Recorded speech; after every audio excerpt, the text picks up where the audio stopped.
Ya, Assalamualaikum warahmatullahi wabarakatuh. Salam sejahtera bagi kita semua. Tapi selamat mengulantai salam sedikit kami melempang lagi. Om Swastiastu. Baiklah, Bapak, Ibu, tenaga pendidik yang saya hormati, saya banggakan, yang saya hormati Pak Arif. Ya. Pertama-tama kami ucapkan terima kasih atas kesempatan yang luar biasa langkanya ini. Langka, kenapa langka? Karena jarang kegiatan-kegiatan seperti ini dilaksanakan dengan benar-benar untuk melatih atau memberi bimbingan teknis kepada guru-guru dalam rangka belajar bagaimana menguasai lokal, khususnya tentang adat budaya kita Kalimantan Tengah.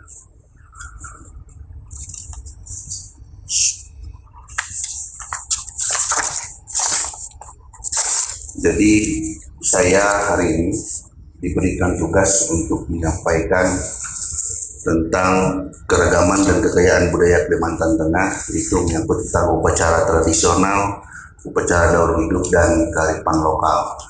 Kalau kita bicara semuanya, hal ini tidak akan habis dalam beberapa jam atau dalam waktu kita yang 1,5 jam.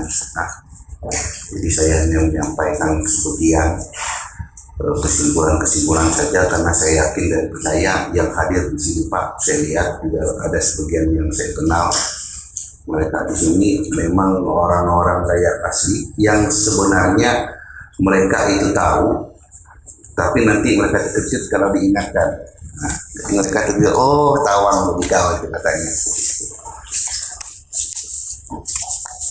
Baiklah, jadi saya juga merasakan di sini, Pak, ibarat seperti seekor burung pipih mengonggong pinggang, artinya ampit mangang pinggang.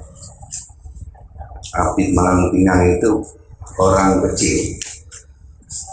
Saya orang biasa saja, sama dengan Bapak Ibu yang hadir di sini, memberikan pelajaran kepada saudara-saudara semua yang hebat-hebat. Seperti itu istilahnya, ampit mangang pinggang. Tapi karena dengan hati tulus ikhlas saya ingin bersama-sama rekan-rekan semua, saya ingin bersama-sama kalian semua berbagi bagaimana kita bersama-sama untuk mengetahui mempelajari adat budaya kita sendiri yang sudah lama kita lupakan. Karena saya yakin di sini yang saya sukanya lihat yang masih muda-muda, tidak yang sudah mau pensiun besok disuruh ikut yang seperti ini. Nanti kalau dia pensiun, dia nggak akan ngajar lagi.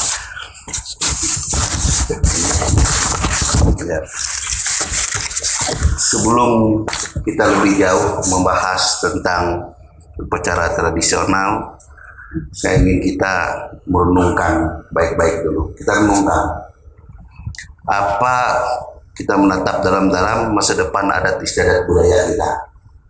Terpikirkan yang sekarang ini, apa yang ada dalam benak kita. Maka sikap yang harus kita ambil yaitu sikap terbuka. Sikap terbuka, memandang jernih dengan bijak gambar-gambar apa yang muncul nantinya dalam kita membahas tentang upacara tradisional, upacara daur hidup, dan kearifan lokal. Itu harus kita lakukan. Artinya seperti ini, kalau kita membicarakan itu, gambar-gambar yang akan munculnya itu lebih banyak ke religi, keyakinan, ke keharingannya. Pasti itu akan muncul. Karena sumber dari segala sumber adat budaya kita Kalimantan Tengah khususnya dari situ. Makanya saya mengajak kita dulu, kalau kita tidak mempelajari ini, bagaimana nasib budaya kita? Ya, bagaimana nasib adat budaya kita? Karena nanti yang muncul dalam pemikiran kita, bahwa itu punyanya keharingan, jadi kita tidak boleh mengajarkan itu. Itu agama, tidak boleh dimarahin nanti sama Pak Ustadz, sama Pak Pendeta, kita mempelajari penyangka ringan. Itu sampai sekarang masih banyak perdebatan seperti itu. Jujur kita mengakui hal itu. Dalam kita mempelajari, itu memang sumbernya dari penyangka ringan. Makanya dalam kesempatan berbahagia ini, kehadiran saya di sini bukan saya itu lebih dari saudara dengan Anda semua yang ada di sini. Bukan karena saya tahu lebih hebat tentang adat budaya, tidak. Saya ingin mengajak kita seperti ungkapan hatamu yang diunarakan hak pengajian dan melimpah. Artinya kita saling menyelami pemikiran. Anda menyelami pemikiran yang ada pada saya juga menyelami pemikiran yang ada dalam pikiran saudara. Bagaimana kita bersama-sama hafakat pula hatamu ini saling musyawarah, saling memberi dan menerima tentang apa yang akan kita angkat selanjutnya. Kemudian tentang upacara tradisional, banyak definisi tentang upacara tradisional. Kita ambil yang sederhana saja. Kalau kita ambil yang luar negeri juga kita bingung kan nantinya, bahasa-bahasa yang aneh kita sampaikan ke peserta didik kita. Anak-anak kita juga pasti akan bingung, apalagi di daerah pedalaman. Jadi upacara yang dilakukan secara turun-temurun yang berlaku pada suatu daerah yang paling tinggi kedudukannya karena bersifat kekal dan turun-temurun dari generasi-generasi sebagai desa. Itulah menurut kami upacara tradisional. Jadi upacara tradisional masyarakat yang maju ini, saya bicara tentang masyarakat yang maju ya. Jadi jangan nanti dicampurkan bahwa di dalam itu seperti ini dah. Ini sebagai landasan, artinya ini sebagai sampel contoh yang nantinya bisa digunakan untuk rekan-rekan guru. Di berita ada ini, oh sama dengan ini. Jadi kita lihat persamaannya, kita lihat upacara-upacara yang karena hampir seluruh daerah kita, cuma yang membedakan namanya yang berbeda. Upacara tradisional daerah Keju dapat dibagi menjadi dua, yaitu upacara untuk kehidupan atau gawi bahalap, kemudian upacara untuk kematian atau gawi pampate. Upacara untuk kehidupan gawi bahalap ini sudah saya identifikasi yang masih sering digunakan, dilaksanakan di Kalimantan Tengah ada sekitar 29 upacara. Kemudian yang pampate ini ada 4, yang kadang-kadang masih jadikan 3 rangkaian upacara. Jadi untuk upacara kematian itu sendiri, upacara kehidupan mungkin ada sudah tulisan yang saya serahkan kepada panitia. 29 upacara itu antara lain itu upacara perkawinan, nyaki diri, malas bidan, upacara nahunan, upacara beriat mempandui, upacara pantan, pekanan tahu, menyanggar, meluput hajat, dan banyak lagi. Ada yaitu ada 29. Tapi masih dalam 29 ini ada juga sudah upacara yang tidak pernah lagi dilaksanakan. Salah satu contohnya upacara balian sakewe. Kalau orang Dayak bikin rumah, sebelum dia masuk rumah itu ada upacara balian sakewe, dan upacara itu terakhir dilaksanakan pada saat peresmian Betan di Taman Indonesia. Dan pada saat itu juga pertama kali saya ikut melaksanakan sebagai pasir pada saat upacara itu. Kemudian upacara pampate yaitu upacara pada saat jenazah masih berada di rumah dan di pemakaman, di kuburan. Itu pertamanya, selesai itu. Kemudian 3 hari setelah itu ada upacara tantulak amun rutas mate. Kalau lengkapnya tantulak amun rutas mate penyakatin inun berbirumiha. Kemudian itu upacara tiwah.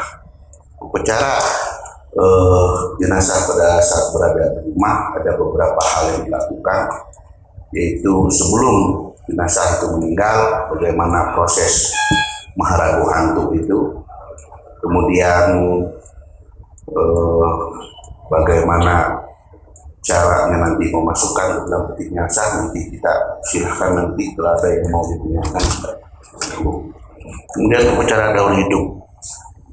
Upacara daur hidup adalah suatu proses upacara perjalanan hidup manusia dari sejak dalam kandungan, lahir, kawin sampai meninggal. Jadi itu berkelanjutan ya dari upacara dia selama dia hidup.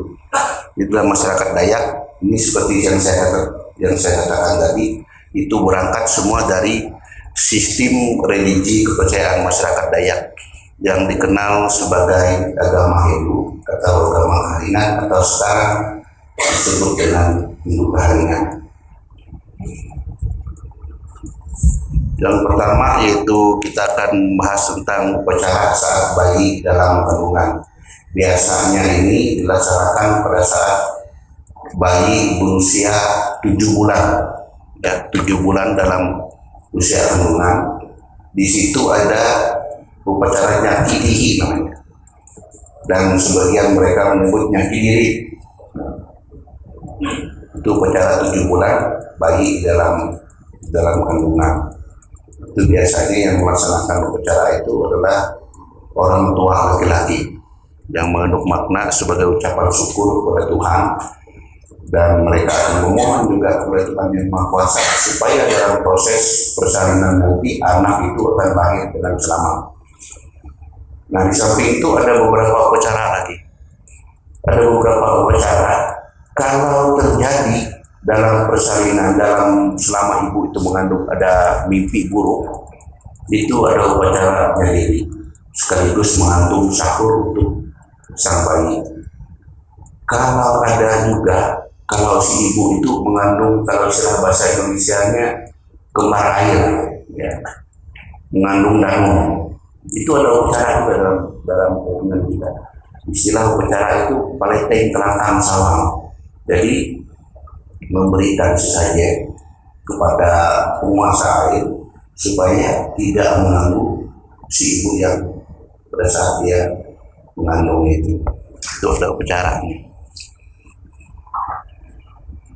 Kemudian upacara nyaki malas bidan. Jangan kalau orang Banjar lihat yang iya ketawa langsung itu lain. Malah karena kita mensucikan artinya penyakit, pensucian, ya lebih beda, sangat jauh artinya. Jadi upacara ini dilaksanakan setelah tali pusat bayi lepas, berumpeng puser, ya, berumpeng puser. Nanti kalau sudah pada saatnya kita akan memanggil bidan, kita melaksanakan upacara itu. Upacara itu sebagai ungkapan syukur, tanda terima kasih kita kepada sang bidan bahwa anak kita lahir dunia dengan selamat sampai tali pusatnya putus. Inilah mengandung upacara ini mengandung nilai-nilai belum bahadat. Belum bahadat artinya kita memberikan ucapan terima kasih kepada bidan yang telah membantu kita. Itu adalah salah satu hadat dasar kita hidup. Kita memberikan imbalan kepadanya supaya kita hidup juga. Anak yang kita lahirkan ini diberkati, anak yang kita lahirkan ini juga menjadi contoh teladan yang baik bagi yang lainnya. Jangan lihat anak yang nangis-nangis dan itu kena gemuk, ya, sakit perut. Kemudian upacara nahunan atau pemberian nama. Pemberian nama kepada si bayi yang sudah berusia 1 tahun atau lebih. Namanya juga nahunan, arti tahun. Nahun, kan kata dasar nahun, berarti setahun. Artinya upacara pemberian nama untuk bayi yang sudah berusia 1 tahun atau lebih. Jadi upacara ini biasanya dilakukan oleh bidan atau orang yang dituakan, orang tua, atau ada juga wasi ulama juga dalam proses itu. Jadi karena nama ini merupakan satu hal yang paling luar biasa sebenarnya dalam kehidupan kita, karena nama inilah yang kita bawa sampai kita ke liang lahat nanti, dan itu kan tetap sampai kita sudah meninggal pun nama ini terus akan disebut-sebut dimodalkan. Kalau pada saat kita hidup dengan nama yang tidak baik, sampai kita dalam kuburan pun tetap nama kita akan tidak baik. Begitu juga seterusnya.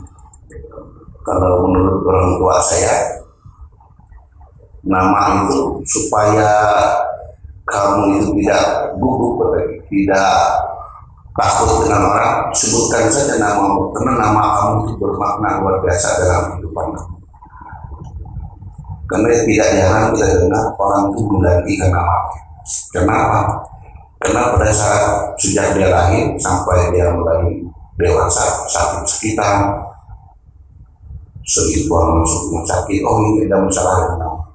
Setelah diganti namanya, maka bisa sehat. Mau tidak percaya, ada buktinya seperti itu. Hal-hal seperti itu, maka penting upacara nahunan bagi kita masyarakat Dayak, dan ini selalu kita lakukan. Kan dalam proses nahunan itu sendiri, sang bayi lah yang memilih namanya. Kemudian ada hal yang paling penting dalam proses upacara nahunan, seperti dalam gambar, bayi itu datang masuk ke dalam rumah.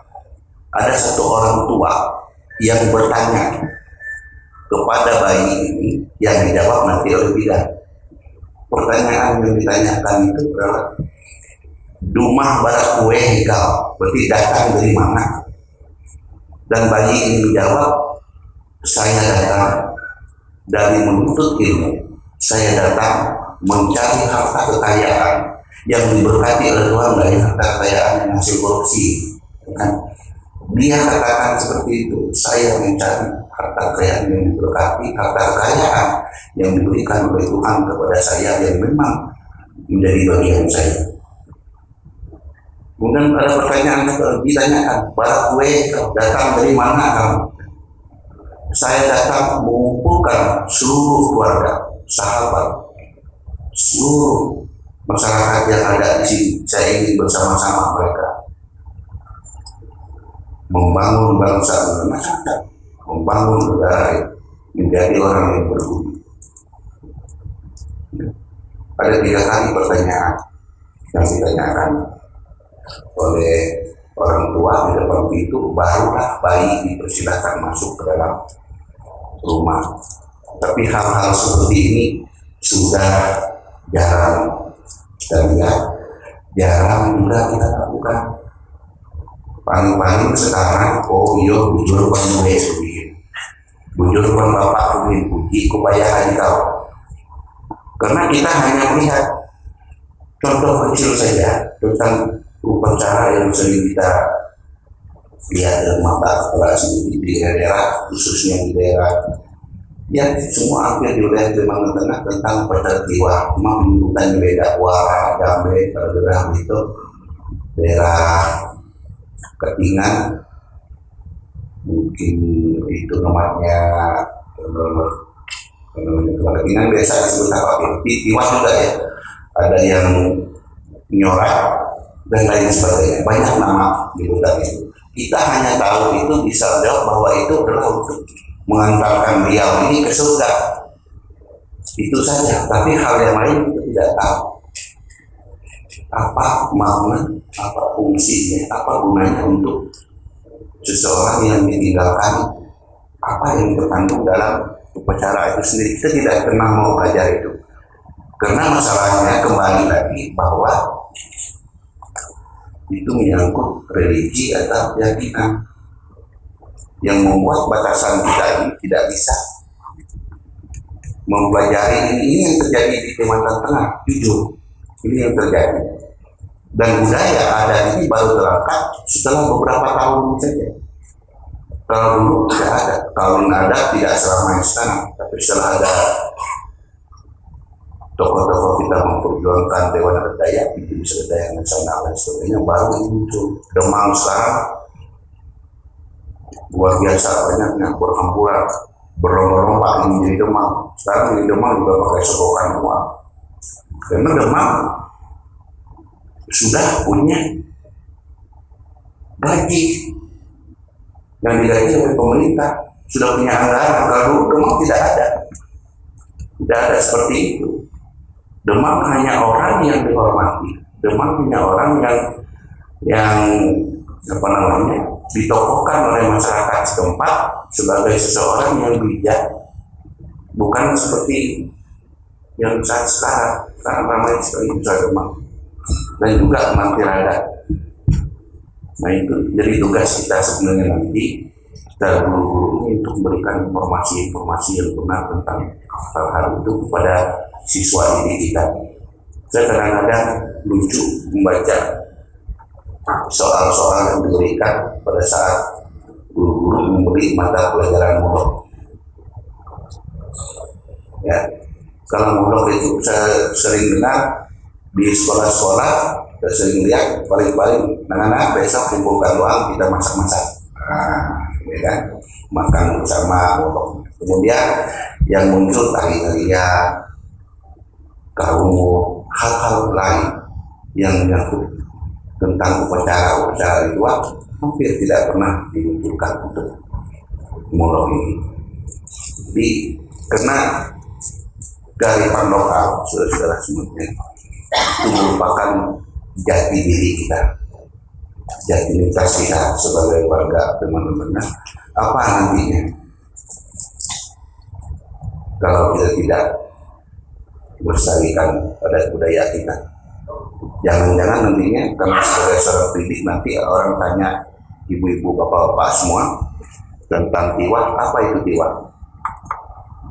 Itu mengantarkan roh ke lewat tahun.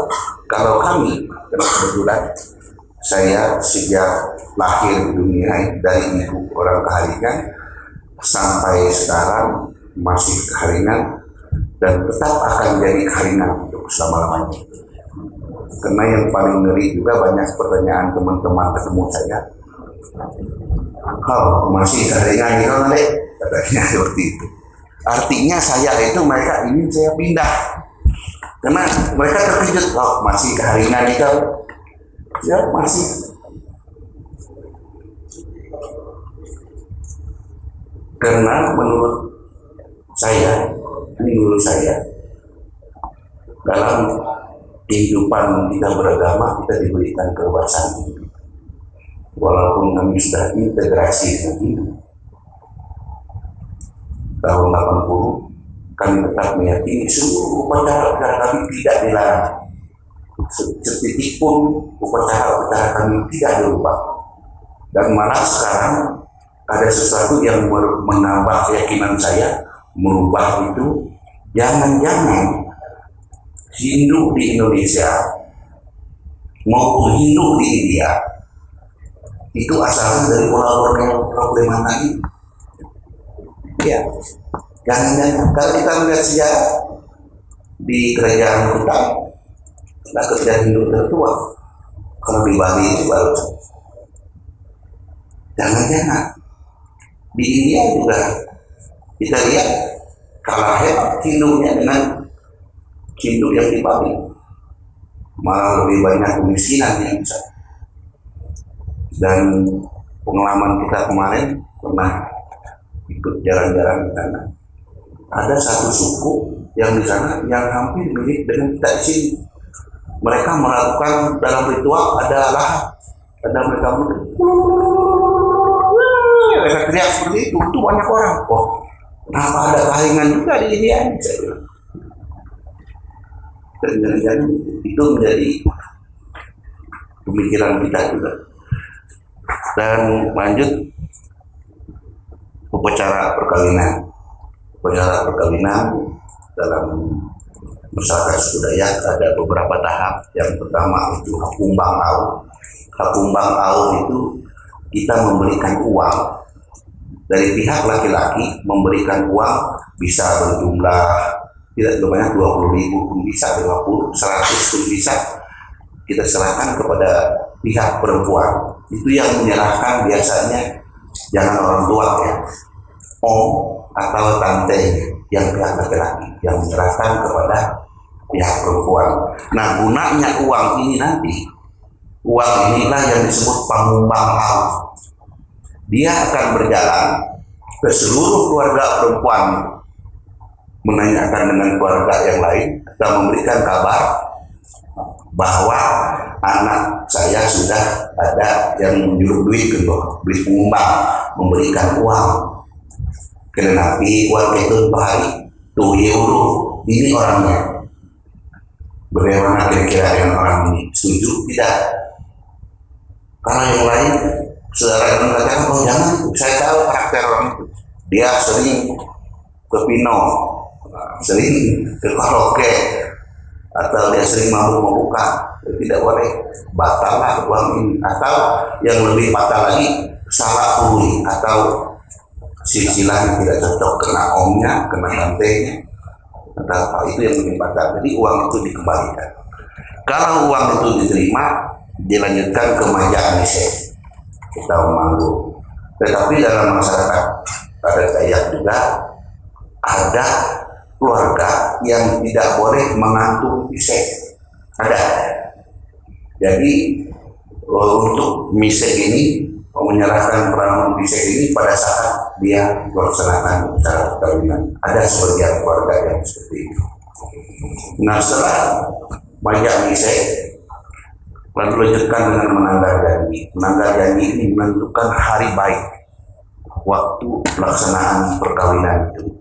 Dan biasanya sekaligus pihak laki-laki menyerahkan uang untuk penginan janda untuk pelaksanaan perkawinan nanti.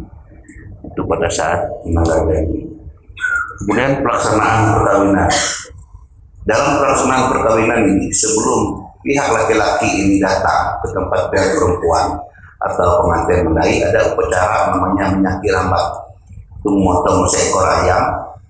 Nanti ada rambat itu seperti tas tahu. Saya yakin pasti mereka yang ada di Pak tahu semua yang namanya rambat itu. Dari rotan. Itu tempat, biasanya tempat orang tua dulu menyimpan barang-barangnya. Jadi itu diutarakan, menyaki rambat, mengores rambat itu dengan disucikan, supaya pada pelaksanaan perkawinan itu mereka selalu berjalan lancar, sukses, tidak ada haram maupun yang mengganggu dalam pelaksanaan acara itu. Kemudian dilanjutkan dengan pengantin mendai. Pengantin mendai ini setelah menyaki rambat, besoknya pengantin mendai.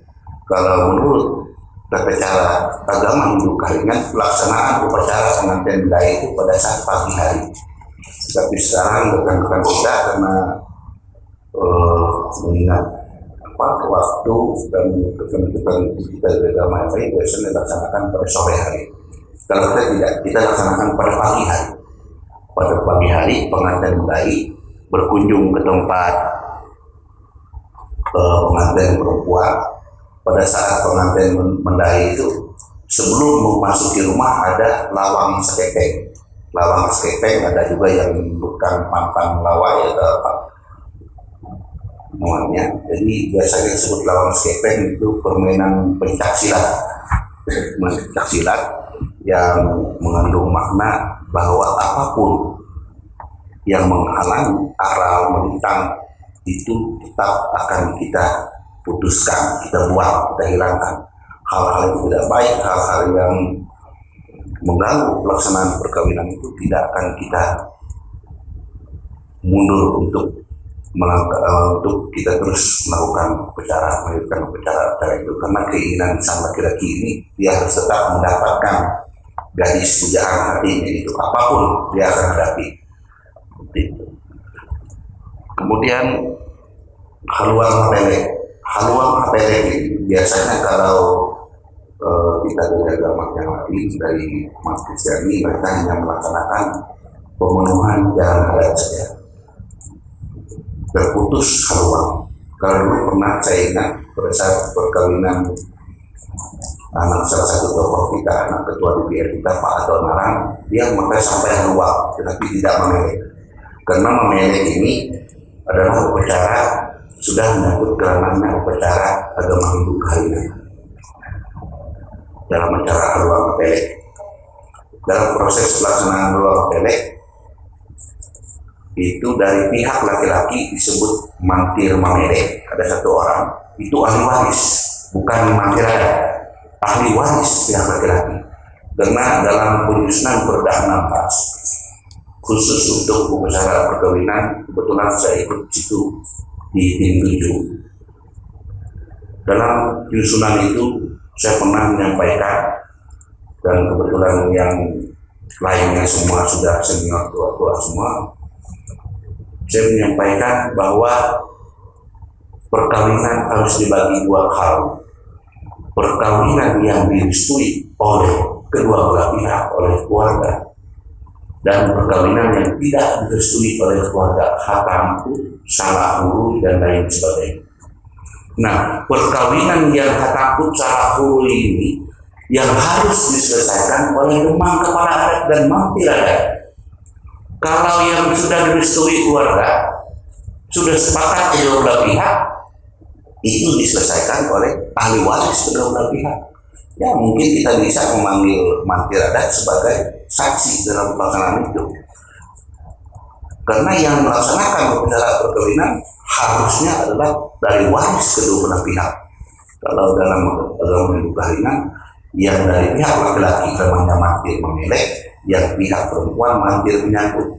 Kemudian kedua belah pihak ini menunjuk mampir ruang yang berada di posisi tengah yang membantu pelaksanaan upacara. Ada 3 orang mampir ruang nanti yang ditunjuk.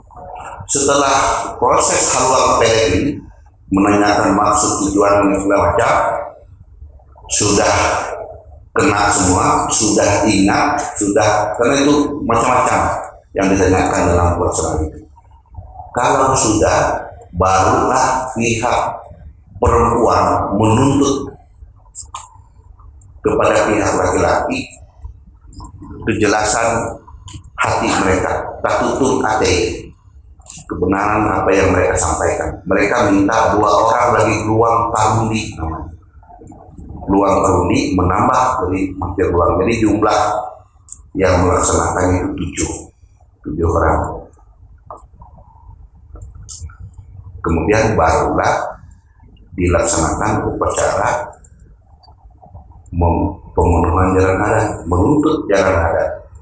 Karena dalam pelajaran agama Hindu Kahina ada 3 macam pelek: pelek sideluju, pelek hendeluju, dan pelek hendeluju. Sideluju ini adalah hak kita hidup. Kemudian hendeluju itu adalah kewajiban jalan adat. Ada 14 poin jalan adat menurut agama Hindu Kahina. Itu kewajiban dari pihak laki-laki ini kepada pihak perempuan. Kemudian hantenu itu tanggung jawab kepada keluarga, tanggung jawab kepada masyarakat, tanggung jawab kepada alam sekitarnya. Jadi itu filosofi pelaksanaan dalam upacara perkawinan kita agama Hindu Kahina. Dan yang terakhir yaitu besoknya tamu pengantin kita menyaki memalas pengantin. Nah, yang dalam gambar ini adalah upacara pengantin mendai. Nah, dalam pengantin mendai ini bagi kita ada satu ritual yang upacara yang sering dilupakan. Sebenarnya ini tugas mampir adat maupun demang kepala adat. Karena kalau di desa-desa, di kampung-kampung, kalau sudah ada upacara kawinan, pasti sering berkelahi, ya kan?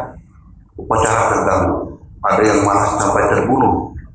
Karena mauwa-uar namanya. Karena ini yang jarang kita lakukan.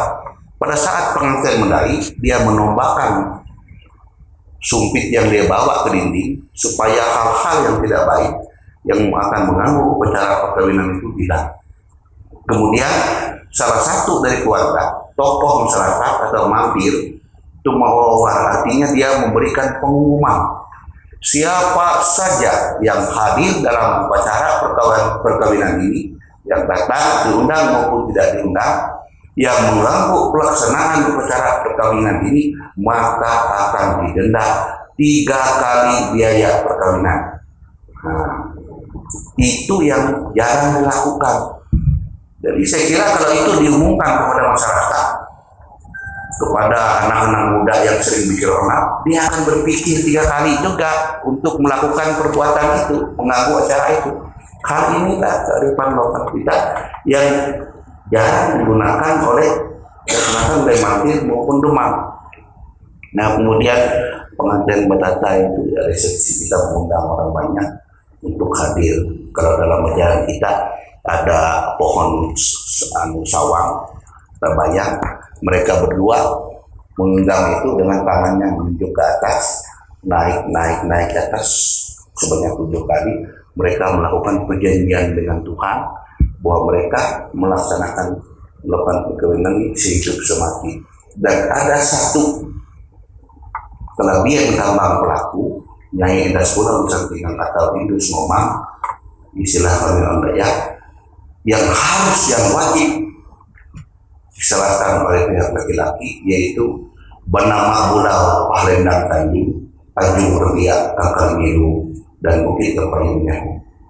Kalau kita mendengar namanya itu sungguh indah, bernama Bulau Pahlendang Tanjung Rebiak Tangkal, yang artinya peti mati. Ya, artinya itu peti mati. Bernama Bulau Pahlendang Tanjung Rebiak artinya peti mati, artinya hanya kematianlah yang dapat memisahkan perkawinan ini. Itu harapan kita dalam pelaksanaan upacara perkawinan menurut agama Hindu kalian. Dan itu nanti akan terus berkelanjutan sampai upacara kematian. Makanya tiwah itu nanti ada hubungannya dengan upacara perkawinan. Nah, selanjutnya upacara kematian. Upacara kematian itu upacara pada saat jenazah berada di rumah sampai di pekuburan. Pada saat jenazah itu berada dalam rumah, sebelum menghembuskan napas yang terakhir, selayaknya dan wajib kita lakukan, orang tua atau siapapun keluarga kita itu jangan dibiarkan sendirian. Dia harus dipeluk dalam pelukan kita. Jangan dia menghembuskan napas yang terakhir sendirian di atas tikar atau di atas kasur. Jangan, itu harus kita peluk. Karena pada saat itu, kalau kami diajarkan oleh orang tua kami dulu, dan kebetulan almarhum ibu saya juga dulu, bukan saya, kesempatan sebelum dia menghembuskan napas terakhir, kita bisikan sesuatu di telinga. Kita memohon maaf kepadanya apabila kita memiliki kesalahan selama dia hidup di dunia ini. Apabila ada kata-kata kita yang terlanjur kepadanya pada saat dia hidup, itu gunanya seluruh keluarga wajib seperti itu. Dan kedua, kalau orang Dayak menentukan bahwa orang itu meninggal, sudah meninggal atau belum, mereka menukiu. Menukiu itu teriak di telinganya, ada teriakan khusus, tukiu namanya, di telinga yang meninggal. Kalau sudah 3 kali, 5 kali, 7 kali sudah tidak bergerak lagi, berarti positif yang bersangkutan itu sudah meninggal. Nah, itu proses pada saat. Kemudian sebagian lagi membuat yang namanya taratai. Taratai itu dibikin dari bambu, sekarang kayak papan, dengan disimpan bawahnya ada gong susun 3. Jadi setelah saya pikirkan selama ini, maksud dan tujuannya itu luar biasa orang tua kita dulu, luar biasa leluhur kita dulu. Karena itulah sebenarnya pengawet mayat ini. Sebagai pengawet, karena dinginnya gong itu, mayat ini tidak akan berbau, ya kan, oleh pengaruh dari dinginnya gong. Karena juga lapisan daripada gong ini tidak pakai kasur yang tebal, mereka cuma pakai tikar, teratai, langsung gong. Karena saya pernah ada keluarga yang kebetulan pengucu meninggal, dibuatkan petinya, mereka kalau pengucu saya 2012 terbuat, dan memang hampir sama, tidak punya daya, ada bintik-bintik, mereka bikin motif-motif pohon, tumbuh-tumbuhan di peti jenazahnya, dan di bawahnya mereka kasih es batu, mereka tidak pakai pengawet juga. Jadi oh, pantas orang kita orang tua kita dulu, kehebatan pola pikir mereka, daya pikir mereka, kearifan lokal mereka dengan menggunakan gong sudah bisa. Itu khusus yang lain lagi. Karena di daerah kita sembiang di Mentaya, kalau meninggal itu bisa sampai 1 bulan di rumah atau lebih, ada yang 3 bulan. Tapi mereka menggunakan sumpit namanya, ada lubang digali di bawah tempat tinggalnya, dibikin sumpit peti jenazah itu selama sebulan, didempul supaya tidak bau. Saya dulu pernah juga kenapa sampai terjadi seperti ini. Setelah saya dengar cerita orang-orang tua di sana, karena dulu mengambil ulama ini bisa memakan waktu sampai 1 bulan untuk melaksanakan upacara penguburan. Karena mereka dari Mentaya itu ke daerah Kahayang, mereka nyebrang sungai, berapa sungai yang mereka seberangi, begitu juga baliknya nanti. Ada yang ke rumah mengambil basirnya ulama dulu. Makanya pada saat menunggu jenazah ini banyak kegiatan-kegiatan yang mereka lakukan. Salah satunya habuku, tali buku, topeng. Kalau kita melihat itu, seperti makhluk yang mengerikan. Padahal dalam dibalik itu semua, itulah kerukunan, itulah gotong royongnya mereka, masyarakat itu. Karena hukum inilah yang mengantarkan bantuan sumbangan kepada keluarga yang meninggal ini. Jadi kadang-kadang malah keluarga yang angkat tangan tidak sanggup menerimanya karena terlalu banyak yang diberikan. Karena pada saat hukum terakhir biasanya ada yang mau menyumbang sapi, mau menyumbang uang puluhan juta, dan itu harus dikembalikan nanti pada saat keluarga yang bersangkutan juga karena musibah seperti itu. Itu kadang-kadang ada yang menolak. Itu masih kita laksanakan di daerah-daerah kita, di daerah Mentaya, dan seperti itu. Dan itu juga yang jadi catatan kita, bahwa tergantung orang yang meninggal ini pada saat hidupnya bagaimana dengan masyarakat. Nah, itu lagi catatannya. Kalau pada saat hidupnya orang ini tidak bisa bergaul dengan masyarakat yang lain, hidup sendiri, terasing dari orang lain, memikirkan dirinya sendiri, sombong, congkak, angkuh, lihat saja pada saat pelaksanaan, biar 3 bulan pun paling hanya ada yang pakai buku 1, 2, 3 orang yang datang. Lain dengan orang yang memang bisa bersosialisasi, bisa dengan masyarakat lingkungan, merupakan tokoh masyarakat yang menjadi panutan. Kadang-kadang sampai uang yang dikasih pun mereka tolak karena sudah terlalu banyak. Kemudian upacara tertulang amulutas mate dalam agama Hindu Kaharingan, ini yang saya katakan tadi, yang perlu kita membuka diri lah dengan hati yang tulus ikhlas, kita menerima ini. Karena nantinya ini akan hilang. Nanti saya bukan apa, nanti kasihan kita sendiri. Kasihan kita sendiri, kita orang berpendidikan, orang yang punya ilmu yang sangat luar biasa sampai ada S12, 13, ya, kita beragama luar biasa, sudah hebat beragama, tapi kita masih belum beradab dan berbudaya, masih timpang tunggu kita ini. Jadi alangkah indahnya, alangkah eloknya kata orang, kalau kita membuka diri kita, membuka hati kita, toh kita hanya mempelajarinya, bukan melaksanakan dalam kehidupan kita sehari-hari. Kalau memang itu bisa dilaksanakan dalam kehidupan sehari-hari, apa salahnya? Karena banyak seperti saya sampaikan kendala-kendala kita dalam rangka kita menyusun tentang kearifan lokal, tentang mulok. Salah satu contoh yang sampai sekarang masih diperdebatkan, saya ngomong dengan Pak Terminal tadi, masalah kampung tawar. Itu pihak gereja pun, pihak agama lain pun masih menolak itu kampung tawar. Coba kalau kita berpikir jernih seperti air, kita berpikir air itu ciptaan Tuhan. Air. Kita berpikir kalau memang rekan-rekan dari agama lain mau memakai ini, bisa saja. Toh ini doa yang saya sampaikan. Saya kasih contoh. Yesus Kristus berkatilah kampung tawar. Iya kan? Berkatilah kedua lain dengan doa yang ada dalam perjalanan mereka. Yang Muslim lagi, Dan kelima, Bismillahirrahmanirrahim. Nah, kan doa lain. Itu sudah luar biasa diberkati. Kalau kita mau membuka hati, ini bukan punya keharingan, ini doa. Doa kita bersama.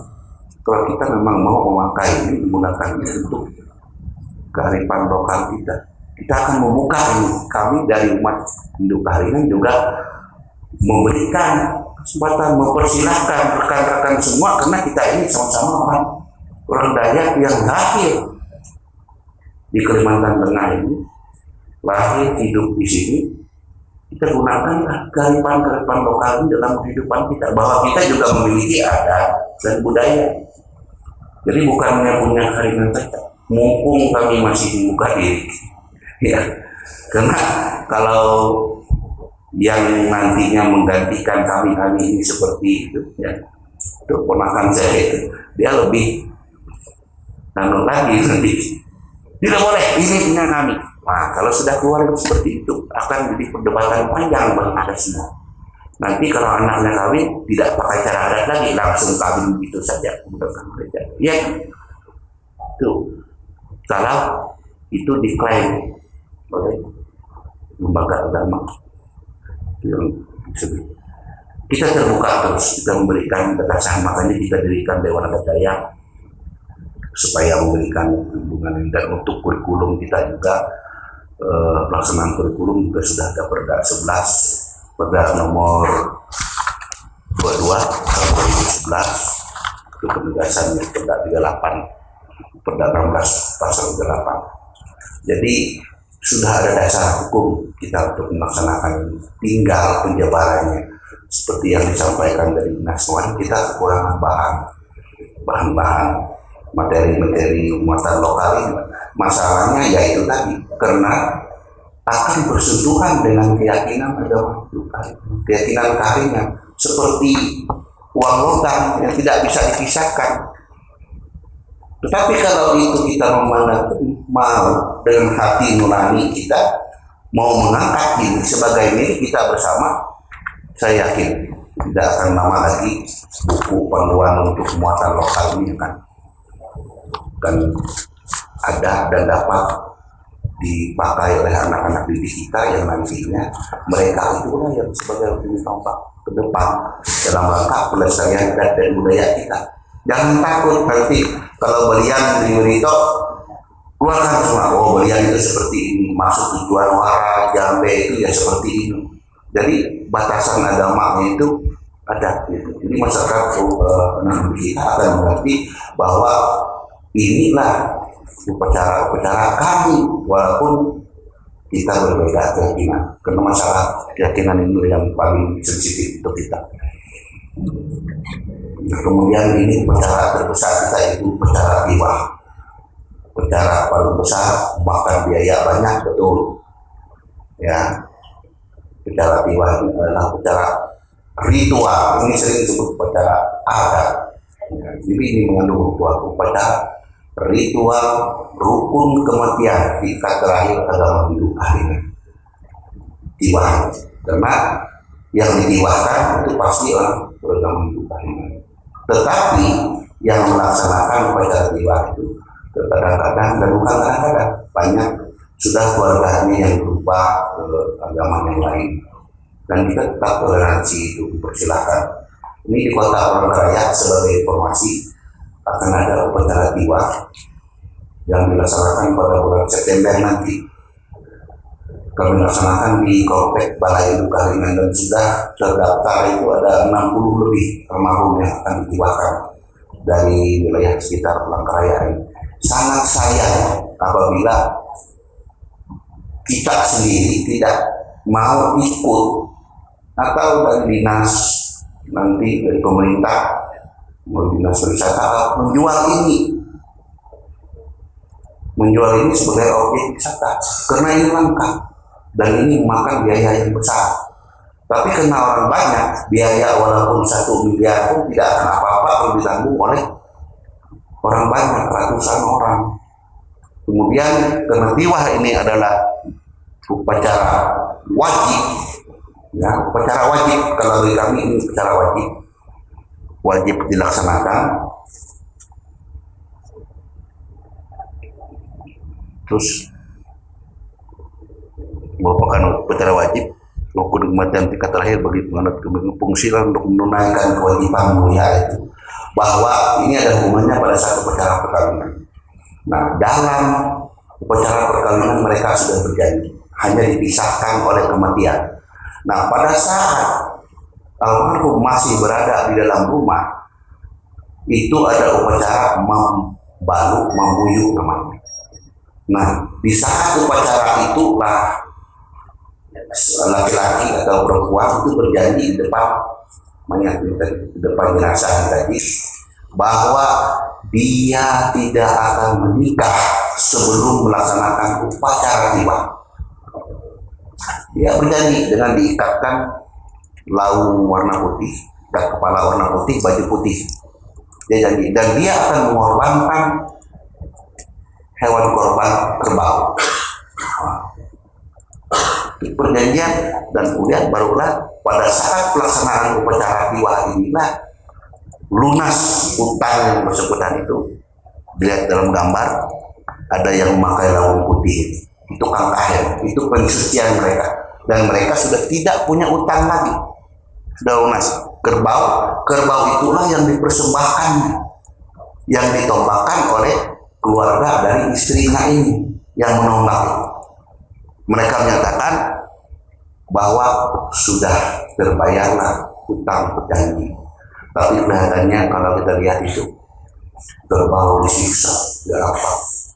Tapi menurut kami bukan seperti itu. Dari sekian juta kerbau, sekian banyaknya kerbau, hanya kerbau inilah yang terpilih. Lompat bela tahu dia lompat pulang kembung raja bisa kembali surga. Kerbau ini yang terpilih untuk teman dari almarhum di sana. Kemudian tulang belulang itu, terus gambar yang tadi, tulang belulang, cinta kasih sayang itu bukan hanya di mulut saja, sampai tulang belulangnya pun dibersihkan. Ini kebetulan mantir adat kita Pak Sius Daya, itu istrinya yang bersihkan tulang belulang istri. Kemudian dibuatkan tempat yang namanya sandung. Di dalam sandung itu tulang belulang diletakkan, dan itu nanti sampai anak cucu buyutnya akan melihat itu. Oh, inilah hasil kita kasih sayang kakek saya dulu kepada nenek saya, bukan hanya di mulut saja. Cinta kasih sayang diali di juru kapal tawadis, saya itu kata tawadis ya. Itu karena sudah janji pada saat mereka melaksanakan upacara perkawinan. Itu dengan upacara yang sudah biasa kita lakukan. Jadi hal inilah yang menjadikan kita masyarakat Dayak yang selalu hormat kepada leluhur, hormat kepada orang tua kita, hormat kepada siapapun yang ada datang ke tempat kita ini. Kemudian daur hidup selesai, kemudian sudah saya selesaikan upacara tradisional lainnya. Saya ngambil yang biasa saja, yang sering kita lihat, yang sering kita dengar, yaitu upacara menyanggar dengan upacara pantan. Cara menyanggar itu kita membuat batas, artinya garis kuning.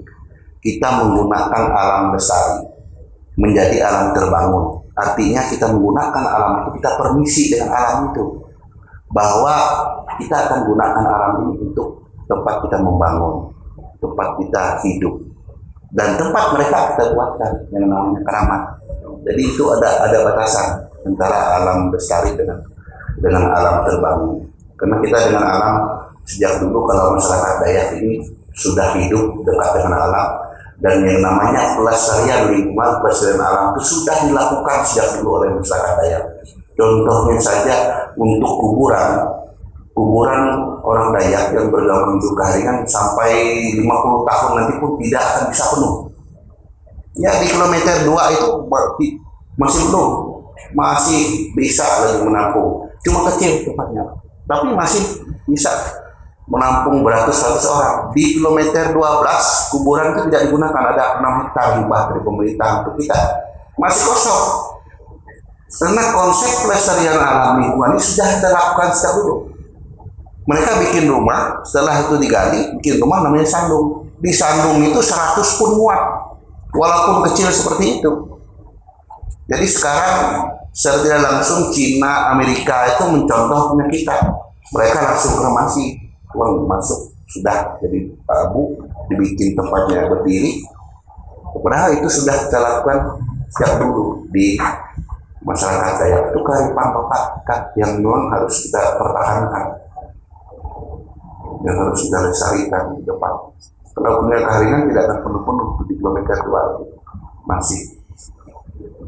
Dan upacara menyangga ini biasanya dilakukan kalau ada hal-hal yang aneh yang sifatnya mengganggu masyarakat sekitar.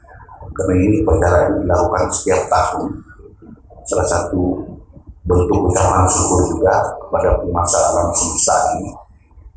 Kalau kepala hewan korban itu dipotong, ditanam di dalam tanah, itu ada penguasa tanah yang menurut keyakinan kami umat Hindu Karingan disebut Nagahari dalam peta, itu dipersembahkan ke sana.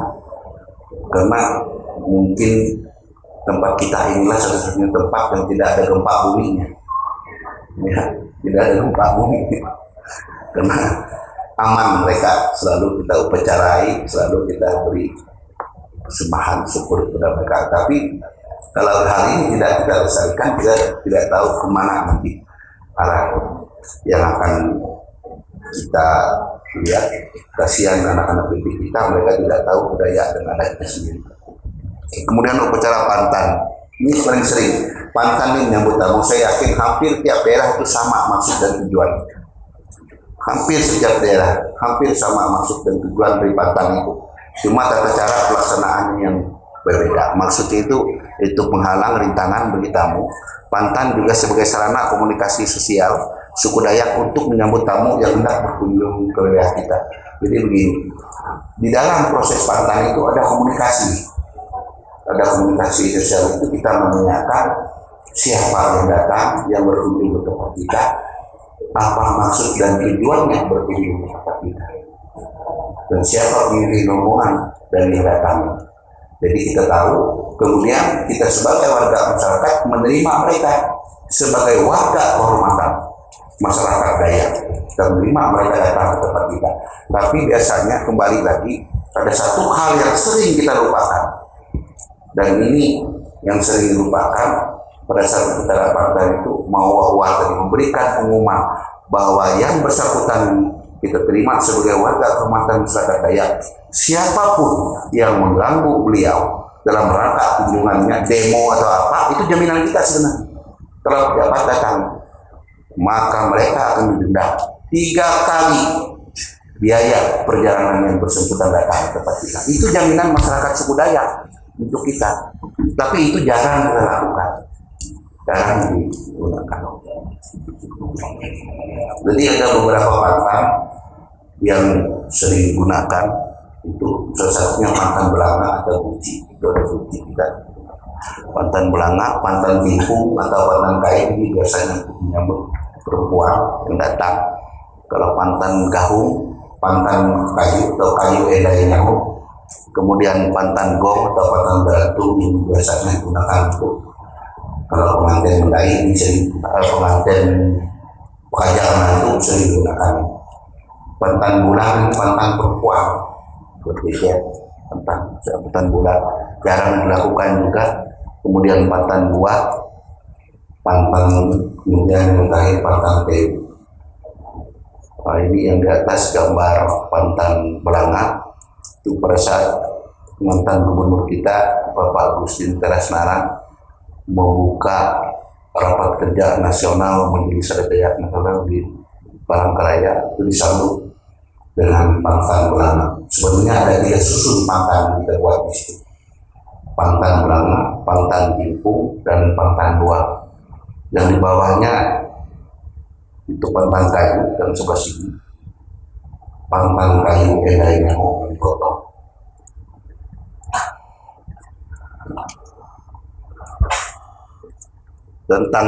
Kemudian lanjut tentang kearifan lokal, saya kira ini sudah disampaikan oleh materi malam tadi Pak Antoni Nyahu. Kalau saya di sini membagi lingkup saja kearifan lokal. Kalau kearifan lokal kita banyak sekali yang sudah teridentifikasi, yang salah satunya yang seperti saya sampaikan tadi, ada beberapa kearifan lokal kita yang sudah tidak kita pernah perhatikan lagi dalam kehidupan kita. Itu tadi karena menyangkut masalah utama itu keyakinan, ya. Apalagi kalau keyakinan kita beda dengan apa yang menjadi kearifan lokal, itu tidak mau peduli. Padahal kalau orang tua kita dulu, kalau untuk urusan membaca alam, mereka sudah tahu, sudah lihat bintang di langit, bulan bertendul langit, mereka sudah tahu. Musim kemarau ada apa, mereka sudah tahu sih. Tapi sekarang ya sudah jarang kita lakukan hal-hal yang seperti itu. Kita hanya menunggu apa saja yang terjadi. Ya. Ruang lingkup kearifan lokal itu pengetahuan lokal, itu tadi banyak pengetahuan kita tentang alam, tentang apa saja yang ada, tentang kebakaran hutan kemarin. Sebenarnya kalau memang mau hidup itu banyak dana hilang untuk hal-hal yang tidak tepat gunanya. Sebenarnya kalau kita memang mau, tapi lakukan yang jujur dengan hati tulus ikhlas. Kalau kita hanya senang hati tidak akan bisa. Semua itu tidak akan bisa. Kearifan lokal kita banyak. Ya. Kemudian budaya lokal, apalagi budaya kita dulu selalu handai bakar, dengan menyimpai betul murah gotong royong dalam kehidupan masyarakat, hatangku kengkalu atau liam harubu dan upacara-upacara tradisional sampai sekarang masih banyak masih kita lakukan. Kemudian filosofi yang disampaikan oleh Pak Antoni Nyahu, filosofi Huma Beta, dan filosofi itu kalau kita mau tahu asalnya itu dari perkawinan juga, karena perkawinan dalam bahasa seniannya, bahasa kita itu mangun betang panjang umahai parintahan lembah, itu perkawinan. Kalau proses misek saja itu masih dalam bunuh kajak pati baringin ketemu ibu, masih ngomong-ngomong saja mereka, masih dialog saja. Tapi kalau sudah mau betang panjang umahai parintahan lembah, itu sudah proses secara perkawinannya. Kenapa? Karena satu keluarga yang awalnya menjadi dua keluarga, dua keluarga yang menjadi suatu rumah betang yang besar satu.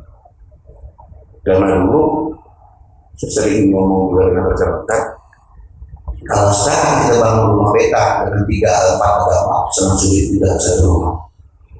Karena nggak mungkin ada yang muslim, sementara babi di bawah naik terus dia teriak, akan tidak mungkin. Jadi rumah betang kita ya seperti itu, saling menghargai, saling menghormati, saling toleransi. Karena itu ada batasnya. Kalau satu rumah nggak mungkin, kecuali dalam satu istilahnya rekonsiliasinya dalam perkawinan, yang satu sudah berubah ke keyakinan ini, bisa dibangun betang panjang umahai perintah rumah itu. Ya. Kemudian sumber daya lokal, sumber daya kita banyak, alam lingkungan kita banyak. Tinggal pengolahannya, tinggal mengelola sumber daya alam ini bagaimana sebagai ruang hidup kita, dan sumber daya manusia juga banyak yang sudah mumpuni. Dan orang Dayak ini sudah sangat-sangat luar biasa, juga sudah cerdas, dan kita sudah terbiasa menyatu hidup dengan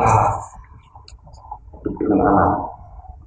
Kalau dulu bisa bikin bumbu, kalau mau ikan ambil di sungai mancing, bumbunya sudah siap di rumah, tinggal dimasak makan. Tapi sekarang dengan Arab seperti itu, nunggu sudah motor dijual sayur baru kita bisa makan ikan. Kalau dulu tidak.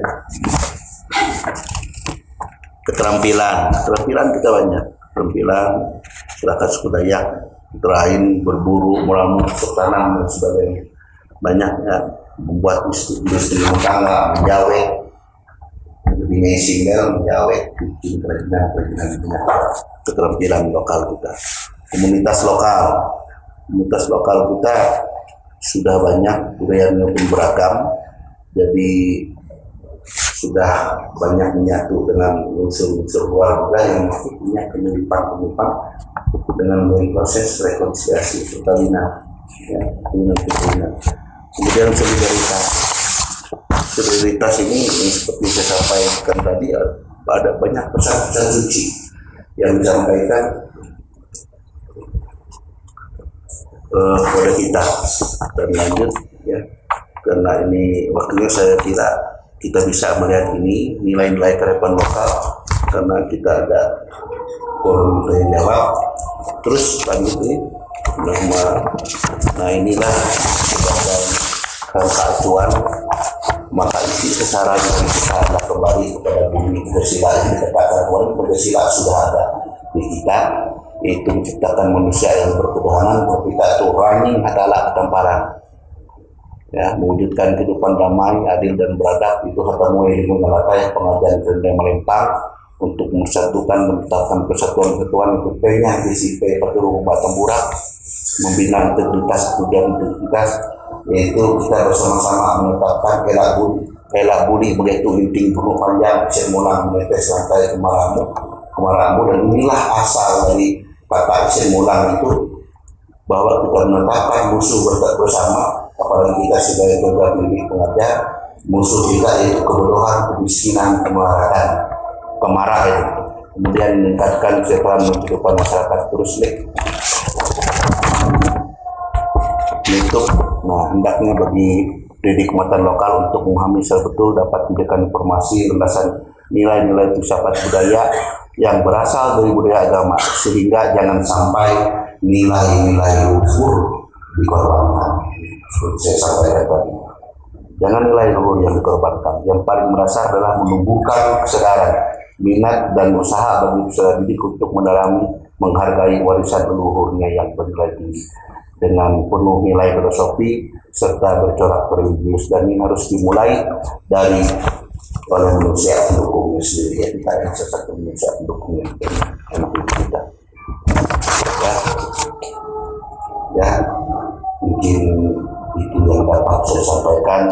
Seluruh peserta yang saya banggakan, mohon maaf atas segala kekurangannya, dengan harapan semoga apa yang saya sampaikan pada hari ini bermanfaat bagi kita. Karena ini sebenarnya saya bagi waktu perlu sedikit untuk berbicara tentang kearifan lokal itu tidak cukup satu dua, banyak bagi harus kita temukan. Saya mencoba memberikan yang sedikit ini, mudah-mudahan bermanfaat bagi kita semua, dan saya yakin apa yang saya sampaikan sudah membuka dari pikiran-pikiran jenis pikiran Bapak Ibu semua. Sekian, terima kasih. Assalamualaikum warahmatullahi wabarakatuh. Om Santi.